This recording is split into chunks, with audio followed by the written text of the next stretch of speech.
ब्रह्मध्वनि ओम। मु आत्मा ना शरीर, मु पशु ना मनीष, चेतनारू चैतन्य, वेदरू वेदांत। आगामी अधघंटा मध्य समस्ते एकाकार होगाक जाउछंती, ना कि धनी गरीब उच्च नीच ज्ञानी अज्ञानी रहिबे, समस्ते समान होइजिबे बोली मोर आशा और दृढ़ विश्वास। यही लक्ष्य नहीं मु मोर प्रामाणिक भावना को व्यक्त करने को जाऊँगी। आशा करे आपण मैंने यह हृदयंगम करने सहित संशय पचारे को भूलिए ना। हे ज्ञानी गुणी मंडली, आपण को आलोचनात्मक सत्संग को स्वागत जनाऊँगी। एठारे अहं मु आपण को शुणाइबाकू बा जणाइबाकू उपस्थित होई नाही। अहं मु आपण को किछि खुआइबाकू आसीछि एवं ताहा जेपरि सबु वर्गर मनुष्य मानक द्वारा सहजरे हजम प्रक्रिया शेष हेबो सेथिप्रति अवश्य ध्यान देबे। आपणक इच्छा नथिले भी भक्षण करने को व्यग्र हेबे। हजम करने को सक्षम प्रतीत न होतिले मध्य होइजिवो। अगोचर थाई मध्य ताहा नित्य व्यवहार्य परि प्रतीत होबाकू लागिवो। ना एथरु सुख प्राप्ति हेबो ना दुख दूरेइबो, खाली सत्य प्रतीत हेबो। आपण कौन बाछिबे यह आपणक निष्पत्ति उपर निर्भर करिवो। आज्ञा निष्पत्ति जे निये से डिसीजन मेकर। अहं त्वम सह सा बा मु तुमे से एले कर्ता। प्रत्येक परिवर्तन पछरे किछि क्रियार हाथ थाए, ताहा प्राकृतिक बा मनुष्यकृत होइता। प्राकृतिक परिवर्तन को समस्ते बुझी पारुथिबे, जेपरि मंजी बीजरू वृक्ष होई जंगल पोड़ी कोष विभाजन हेउ कि रसायन प्रतिक्रिया। शरीर वृद्धि प्राकृतिक, यह कार निष्पत्ति को अपेक्षा करे नाही। मनुष्य द्वारा हेउथिबा प्रत्येक बा परोक्ष क्रिया कार्यगुड़िक पछरे निर्दिष्ट निष्पत्ति नियाई थाए। आउ प्रत्येक निष्पत्ति पछरे निर्दिष्ट कारण विद्यमान थाए। प्रत्येक कारण पछरे पूर्व अनुभूति और स्व अनुभूति रही थाए। स्व अनुभूति कौन? अणनिश्वासी लोक पवन खोजा, रुद्र तापरू छाया खोजा। सेमती पूर्व अनुभूति कौन ना शोष लगिले पानी पीवा और भोजन समय पेटर किसी स्थान खाली छाड़ा। ये हूँ स्व अनुभूति एवं पूर्व अनुभूति। एबे से जनन इंद्रिय हेउ कि ज्ञान वा घ्राण दर्शन स्वाद स्पर्श इंद्रिय हेउ, आशातीत तृप्ति प्रदान करने को पाप वा भूल कहवा सहित जी प्राप्त करने को कार्य व्यस्त ताकू पापी वा मूर्ख कहते। यथा यौन आकर्षण वा सेक्सुअल अट्रैक्शन, खाद्य भक्षण वा टेस्ट एंड फ्रेग्रेंस। मनुष्य समाजर एक ही मात्रांतर मनुष्य मात्र ही इंद्रिय अभिलाषी।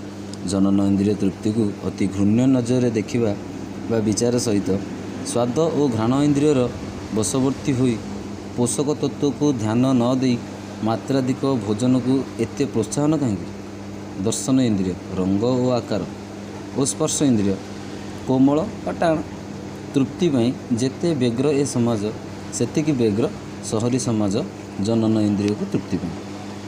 Large market depends on huge and more expectance for any goods and services. तेणिकी 5 ट्रिलियन इकोनॉमी हो कि 10 ट्रिलियन भी अर्थनीति। आपण धनी कहीं सर्वाधिक इंद्रिय तृप्तिर अधिकारी बोली, से साधारण कहीं न्यूनतम इंद्रिय तृप्तिर अधिकारी बोली। अच्छा आमे गरीब कहीं सर्वनिम्न इंद्रिय तृप्ति दूर रे ना आउ किछि। यह समस्त निहाती जाना थिबो कि समाज कदापि गोटे निर्दिष्ट उत्तर आसब ना गरीबर कारण। जदि आम समस्ते सत कहवा तेबे गोटे उत्तर आसो। चतुर्थ प्रश्न, तेबे ए भिन्न उत्तर आसबार कारण कौन? गरीब पछरे थिबा भिन्न उत्तर आसबार कारण कौन? मनुष्यर आत्म अनुभूति बा स्व अनुभूति ना पूर्व अनुभूति? स्व अनुभूति बा आत्म अनुभूति कौन? यह प्रामाणिक युक्तिसंगत और तथ्यात्मक होता है, तेणु यह सत्य प्रतीयमान हुए। पूर्व अनुभूति बा परोक्ष अनुभव कौन? ना यह विश्वास अंधविश्वास बाध्यतामूलक प्रथा और तथ्यात्मक किंबा प्रामाणिक होता है। मनुष्य शरीर एक प्रकार, शरीर गठन एक प्रकार, शरीर आवश्यकता एक प्रकार, ये सब बुझी हो तापर भी आम भिन्नतार बसवास करपरि कहीं। शरीर 3 अन्नमय कोश, प्राणमय कोश, मनमय कोश। अन्नमय कोश रक्त विटामिन प्रोटीन आम शरीर जे पर्यंत जा पहुँचे ताकू अन्नमय कोश कहते। प्राणमय कोश ବାୟୁ ଯେଉଁ ପର୍ଯ୍ୟନ୍ତ ପହଞ୍ଚେ। ମନୋମୟ କୋଷ ମନ, ଚିତ୍ତ, ବୁଦ୍ଧି, ଅହଙ୍କାର। ଚେତନାଯୁକ୍ତ ପ୍ରାଣୀକୁ ମଣିଷ କହିବା ଠିକ୍ ହେବ, ନଚେତ୍ ମନୁଷ୍ୟ ଏକ ପଶୁ ଜାତୀୟ ପ୍ରାଣୀ। ନା ସେ ପକ୍ଷୀ ନା ଉଦ୍ଭିଦ। ଅନ୍ୟ ସବୁ ପ୍ରାଣୀମାନଙ୍କ ଠାରୁ କେବଳ ଆଜିର ମଣିଷ, ଯାହାର ପୂର୍ବଜ ହୋମୋସାପିଏନ୍ସର ସର୍ବାଧିକ ଚିନ୍ତନ କ୍ଷମତା ଅଛି, ତେଣୁ ତାକୁ ଶ୍ରେଷ୍ଠତ୍ୱ ପ୍ରଦାନ କରୁଛି। ପରର ମଙ୍ଗଳ ଚିନ୍ତା କଲେ ଦେବତା, ମହାମାନବ, ପୁରୁଷୋତ୍ତମ ପଦବାଚ୍ୟ। ପରର ଅମଙ୍ଗଳ ଚିନ୍ତା କଲେ ଅସୁର ବା ରାକ୍ଷସ, ଦାନବ। ଯେହେତୁ ମନୁଷ୍ୟ ଏକ ସାମାଜିକ ପ୍ରାଣୀ, ତେଣୁ ସମାଜ, ଜୀବଜଗତ, ବାୟୁମଣ୍ଡଳ ଇତ୍ୟାଦିର ହିତ ସାଧନ କରିବା ତା'ର ପ୍ରଧାନ କର୍ତ୍ତବ୍ୟ। ମଣିଷ ନା ଶରୀର ଏବଂ ଆତ୍ମା ବା ମନ ଓ ଚେତନାର ମିଶ୍ରଣରେ ମଣିଷ ତିଆରି। ସମସ୍ତଙ୍କ ପାଖରେ ଶରୀର ଅଛି, ମନ ବି ଅଛି, ତାପରେ ବି ଅନେକ ଭିନ୍ନତାରେ ମଣିଷ ବଞ୍ଚୁଛି। ପାତର ଅନ୍ତର, ଛୋଟ ବଡ଼, ଧନୀ ଗରିବ, ଉଚ୍ଚ ନିଚ କାହିଁକି? ଏ ପରିପ୍ରେକ୍ଷୀରେ ଆମେ ଚେତନାକୁ ଅଧିକ ପ୍ରାଧାନ୍ୟ ଦେବା ଉଚିତ, କାରଣ ମନୁଷ୍ୟ ଶରୀରର କ୍ରିୟାଶୀଳ ବା କାର୍ଯ୍ୟକ୍ଷମ ହୁଏ ତା ମନ ଦ୍ୱାରା, ମନର ନିଷ୍ପତ୍ତି ଦ୍ୱାରା। ସେମିତି ମନର ନିଷ୍ପତ୍ତି ବୁଦ୍ଧି ଏବଂ ବୁଦ୍ଧି ସଂଗୃହୀତ ଜ୍ଞାନ ବା ପୂର୍ବ ଅନୁଭୂତି ଉପରେ ନିର୍ଭର କରେ। ଅର୍ଥାତ୍ ଏଥିରୁ ଜଣାପଡ଼ିଲା ଯେ ସମସ୍ତ ମନୁଷ୍ୟଙ୍କର ଶରୀରର ସମାନ ହୋଇଥିଲେ ମଧ୍ୟ ସମସ୍ତଙ୍କ ମନ ବା ଚିନ୍ତା ଚେତନା ଅଲଗା। ମନ ଅନ୍ତର୍ନିହିତ ଭାବାବେଗକୁ ବୁଝାଏ। ଏକାଧିକ ଭାବାବେଗରୁ ମନୁଷ୍ୟ ତା'ର ବୁଦ୍ଧି ବା ଜ୍ଞାନର ସାହାଯ୍ୟ ନେଇ ଗୋଟିଏକୁ ବାଛିଥାଏ, ଯାହାକୁ ଆମେ ନିଷ୍ପତ୍ତି ବୋଲି କହୁ। ଏହି ନିଷ୍ପତ୍ତି ଦ୍ୱାରା ମନୁଷ୍ୟ ଶରୀର କ୍ରିୟାଶୀଳ ହୁଏ। ତେଣୁ ପ୍ରତ୍ୟେକ ଶାରୀରିକ କ୍ରିୟା ପଛରେ ମନର ବୁଦ୍ଧିମତ୍ତା ବା ନିଷ୍ପତ୍ତିର ହାତ ଅଛି। ବର୍ତ୍ତମାନ ଆଉ ବୁଝିବାକୁ ଅସୁବିଧା ହେବ ନାହିଁ କି ପ୍ରତ୍ୟେକ ମନୁଷ୍ୟର ଚିନ୍ତାଧାରା ଓ କାର୍ଯ୍ୟକଳାପ ଭିନ୍ନ କାହିଁକି। ସବୁରି ମୂଳରେ ଅନ୍ତର୍ନିହିତ ଜ୍ଞାନ। ଜ୍ଞାନ ଗୋଟେ ହେଲା ସାମାଜିକ, ଗୋଟେ ପ୍ରାମାଣିକ। ସାମାଜିକ ଜ୍ଞାନ ମାନ୍ୟତା, ଅନ୍ଧବିଶ୍ୱାସ, ପରମ୍ପରା, କାଳ୍ପନିକ ଇତ୍ୟାଦି। ପ୍ରାମାଣିକ ନା ତଥ୍ୟାତ୍ମକ ଏବଂ ଯୁକ୍ତିସଙ୍ଗତ। ଅହଙ୍କାର ହିଁ ମନୁଷ୍ୟକୁ ଆଜି ଯାଏଁ ବଞ୍ଚାଇକି ରଖିଛି। ଅହଙ୍କାର ଯେତିକି ଭଲ ସେତିକି ଖରାପ। କିଏ କେଉଁ କର୍ମରେ ବ୍ୟବହାର କରୁଛି ତାହା ଗୁରୁତ୍ୱପୂର୍ଣ୍ଣ।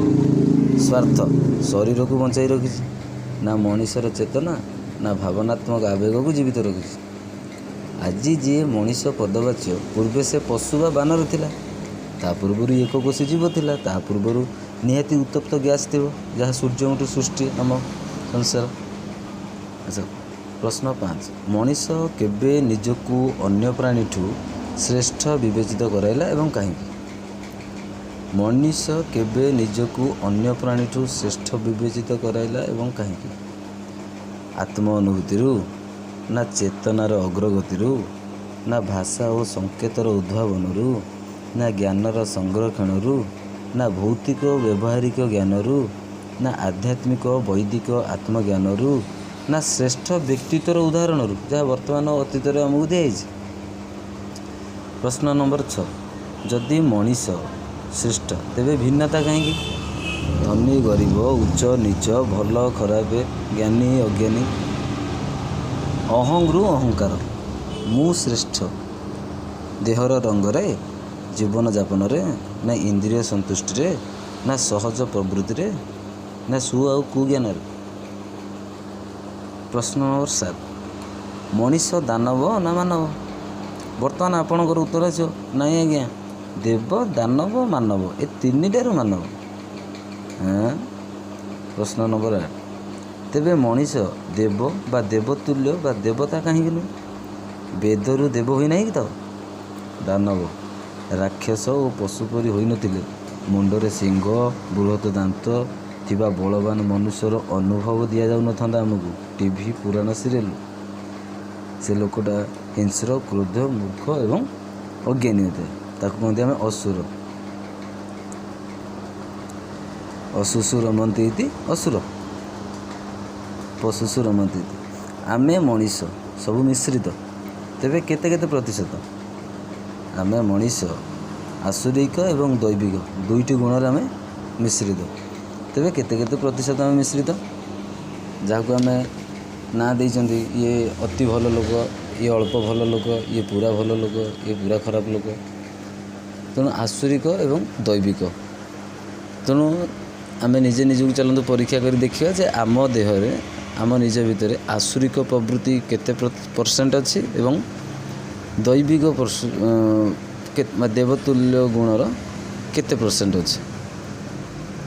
ଏଥିରୁ ଜଣାପଡ଼ିବ ଆକ୍ଚୁଆଲି ଆମ ଭିତରେ କିଛି ପାତରାନ୍ତର ଅଛି ନା ଆମେ ସମାନ ଏବଂ କିଏ ଭଲ ଆପଣ ସବୁ ଜାଣିପାରିବେ। ଧନ୍ୟବାଦ ଶ୍ରୋତାବନ୍ଧୁ।